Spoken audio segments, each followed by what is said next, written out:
சரி, நேரடியா விஷயத்துக்குள்ள போயிடலாமா? உத்திராடம் நட்சத்திரத்தோட காரகத்துவங்கள் மற்றும் அதோட வியக்க வைக்கும் பண்புகளை பற்றிய இந்த விரிவான அலசலுக்கு உங்களை வரவேற்கிறேன். மூல நூல்கள்ல இருக்கிற கொஞ்சம் குழப்பமான ஆனா ரொம்பவே சுவாரஸ்யமான தகவல்களை இன்னைக்கு நாம ரொம்ப ரொம்ப சிம்பிளா புரிஞ்சுக்க போறோம். இவ்வளவு தகவல்கள் இருக்கேன்னு மலைச்சு போக வேண்டாம். இதை ஈஸியா புரிஞ்சுக்க 3 தெளிவான பகுதிகளா நாம பிரிச்சிருக்கோம். 1 தெய்வீக தொடர்புகள், 2 இயற்கை குறியீடுகள், அப்புறம் 3 வாழ்க்கை மற்றும் குணம். முதல் பகுதி உத்திராடத்தோட தெய்வீக மற்றும் ஆன்மீக தொடர்புகள். இந்த நட்சத்திரத்தோட தொடர்புடைய பழங்கால தெய்வங்கள் பத்தி பார்க்கலாம் வாங்க. உத்திராடம் அப்படின்னாலே நமக்கு முதல்ல ஞாபகம் வர வேண்டிய விஷயம் தொடக்கம், அப்புறம் உச்சி, அதாவது மகுடம். இந்த நட்சத்திரத்தோட முதன்மை தெய்வம் யாருன்னு பாத்தீங்கன்னா நம்ம முழுமுதற் கடவுளான விநாயகர் தான். குறிப்பா சொல்லணும்னா கணபதி, கொம்பு முறிந்த நிலையில இருக்கிற விநாயகர், மங்களம், அப்புறம் எந்த ஒரு காரியத்தோட உச்சி, ஆரம்பம், இது எல்லாமே இந்த நட்சத்திரத்தோட நேரடியாவே தொடர்புடையது. இந்த தொடர்புகள் ரொம்பவே ஸ்பெசிஃபிக்கானது. உச்சி பிள்ளையார்ல ஆரம்பிச்சு பிள்ளையார்பட்டி, ஈச்சனாரி, மஞ்ச பிள்ளையாருன்னு விநாயகரோட பல குறிப்பிட்ட வடிவங்கள் இந்த நட்சத்திரத்துக்கு உரியது.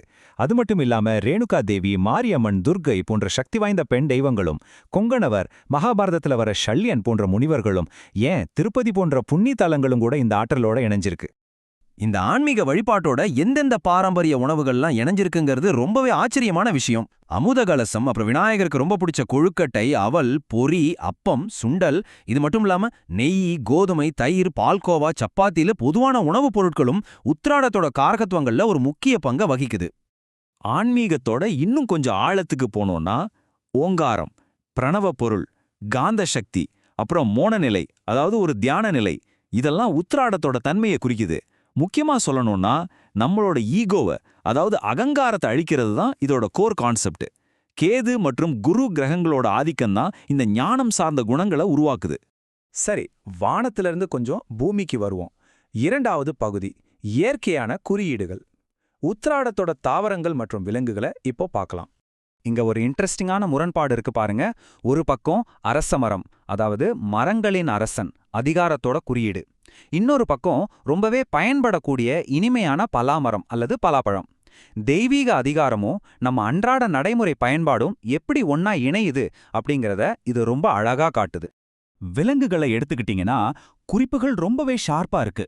அதிகாரம் மிக்க யானை, யானை முகம், அப்புறம் முதலையோட தன்மை ஒரு பக்கம் இருக்க, பாம்புக்கு எதிரியான ஆண் கீரியையும் மூல நூல்கள் சுட்டி காட்டுது. அது மட்டுமா, மலட்டு பசு மற்றும் தெய்வீக காமதேனு, இப்படி முரண்பட்ட அம்சங்களும் உத்திராடத்தோட அடையாளங்கள் தான். இந்த நட்சத்திரத்தோட எனர்ஜி எந்தெந்த பௌதிக இடங்கள்லையும் மூலக்கூறுகள்லையும் பரவி இருக்கு தெரியுமா?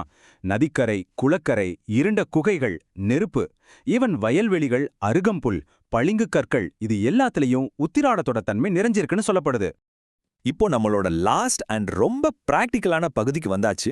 3வது பகுதி வாழ்க்கை, தொழில் மற்றும் குணம். இந்த பழங்கால ஆற்றல்கள் எப்படி மனிதர்களோட அன்றாட வாழ்க்கையில வெளிப்படுதுன்னு பார்க்கலாம். தொழில்கள்னு வர்றப்போ இங்க ஒரு பெரிய கண்ட்ராஸ்ட் இருக்கு. உத்திராடம் அப்படிங்கிறது ஒரு பக்கம் ராஜாங்கம், அரசியல், அதிகாரம், சட்டத்திட்டங்கள் இதை குறிக்குது. ஆனா அதே நேரத்துல அதுக்கு நேர்மாறான அடிமை தொழில் அல்லது சேவை சார்ந்த பணிகளையும் குறிக்குது. இந்த 2 எக்ஸ்ட்ரீம் முனைகள்லையும் இதோட ஆதிக்கம் இருக்குங்கிறது ஆச்சரியம்தான். மூல நூல்கள்ல இருக்கிற ஒரு செம்ம இன்ட்ரெஸ்டிங்கான கம்பேரிசனை நீங்க கட்டாயம் கவனிக்கணும். பழங்கால கொள்ளுப்பட்டறை மற்றும் கொள்ளர் தொழில ஆரம்பிச்சு இன்னைக்கு நாம யூஸ் பண்ற மாடர்ன் வாஷிங் மிஷின் வரைக்கும் உத்திராடத்தோட காரகத்துவங்கள் விரிவடைஞ்சிருக்கு. பழமையும் புதுமையும் எப்படி ஒன்றோடொன்று கனெக்ட் ஆயிருக்குன்னு பாத்தீங்களா? இந்த நட்சத்திரத்தோட கண்ட்ரோல்ல வர்ற நவீன தொழில்கள் லிஸ்ட்டை கேட்டிங்கன்னா நிஜாவே வியந்து போவீங்க. Washing machine, try cleaner, bleaching powder, soap, Tinopal, அப்புறம் அயன் பாக்ஸ் மாதிரி சுத்திகரிப்பு சார்ந்த விஷயங்கள் இதில் அடங்கும்.